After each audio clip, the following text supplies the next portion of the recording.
service of CNC Worldwide. The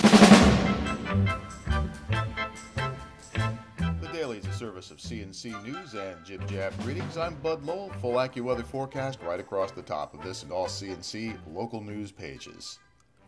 More security is coming for Greece Athena High School after charges were brought against 11 teenage boys involved in fights outside the school. Those 3 fights came to light after cell phone videos were posted to YouTube. 9 of those arrested were current Athena High School students. All of them have been suspended. The fights took place after school last week. Athena has added additional patrols at dismissal time and assigned an administrator to monitor the bus loop. The Greece Central School District used the videos Tuesday to talk with Athena students about safety and conflict resolution. They also covered appropriate ways to respond if students see or become aware of a fight. Principal Jason Giannotti said taking and posting videos is escalating the problem. He said students have been told to walk away and let an adult know if they witness a fight. He also says administrators are meeting with students identified from those videos as having been spectators and talking to them about the part they played in the incident. Principal Giannotti says their parents are also being contacted. He says so far those parents have been grateful and vowed to reinforce those messages at home. The Greece Central School District is also working with Greece Police to investigate communications between a teacher and a student. The district says it immediately contacted police on learning of the allegations of inappropriate communications and reassigned that person to a non-teaching facility pending the outcome of the investigation. They won't comment further, saying it is an ongoing investigation. Greece police have charged a 31-year-old employee of St. Mark's Church with embezzling more than $38,000 from the parish. Christopher Bush of Brighton was charged with grand larceny and falsifying business records after the Roman Catholic Diocese of Rochester tipped police off to discrepancies in the church books. Bush was arraigned on the charges. He's free on bail for now pending his next court date, and the diocese is working with police on the investigation. The Honeoye Central School District in Ontario County has forfeited the rest of its regular season basketball games after the school learned about a hazing incident involving the boys' basketball team. Superintendent David Bills says some team members were found in violation of the school code of conduct. He said there have been some suspensions and the remaining 3 regular season games were canceled as a result. The district isn't saying anything specific about what happened or how many students or team members were involved. Superintendent Bills' statement read, "We have received evidence of violations of our code of conduct that would constitute hazing by some students participating in an extracurricular sport. We are investigating these matters thoroughly and will take all actions warranted." An Albany area assemblyman raised a stir on Tuesday when he said Hitler would be proud of the way New York's new gun control law was approved.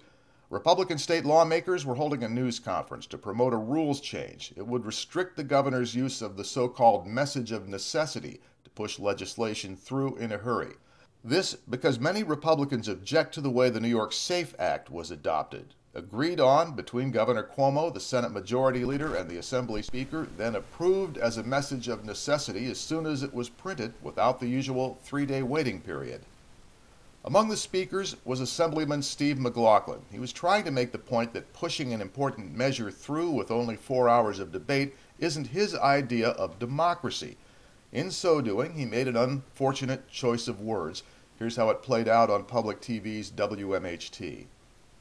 When you throw a bill at us in 20 minutes, and with the Senate had for 20 minutes, we couldn't get the bill printed. We had been there since 9 a.m. It's now 11 at night, and we're told basically to shut up and vote. And that's what this is all about. Just don't question it, just vote. That's basically the message here. If that's not dictatorial, I don't know what is. Hitler would be proud. Mussolini would be proud of what we did here. Moscow would be proud. But that's not democracy. Reporters asked the assemblyman if he wanted to reconsider his words. McLaughlin was not inclined to. The Hitler-Mussolini comparison ran quickly through the corridors of Albany. A few hours later, Assemblyman McLaughlin issued an apology video saying he was sorry for a poor choice of words. I made an analogy that I should not have made, and I'm very, very sorry about that. I've called the governor to apologize. He did not deserve that. That wasn't fair of me to do. So I apologize to the governor and to all of you for doing that. It was the wrong analogy to make. But just like you, I'm human and I make mistakes sometimes, and that's what this was. It was just an honest mistake. I'm very passionate about defending my constituents, and I've gotten thousands and thousands of calls from them, and they're very upset with the way this bill was handled. Assembly Speaker Sheldon Silver called the comment highly offensive. Senate Majority Leader Dean Skelos agreed, while saying the law does have issues that need fixing. And Governor Cuomo said the legislature doesn't have to go along when he issues a message of necessity. He says it's up to the legislative leaders whether they want to act on it or not. And a Rochester woman who was driving drunk and texting when she ran down another woman on Thurston Road will spend at least the next 2 years in state prison. Kashia Houston was sentenced after pleading guilty to a felony charge of first-degree vehicular assault. Her sentence was 2 to 7 years and loss of her license for at least a year following her release. It was November of 2011 when Houston hit and seriously injured Sherry Argo, a city woman, as she stepped out of her car. Houston drove off after striking Argo, later told police she thought she'd hit something but didn't stop. To the left of the player window, links to these and other stories. At the bottom of the page, links you can use to post news directly to us.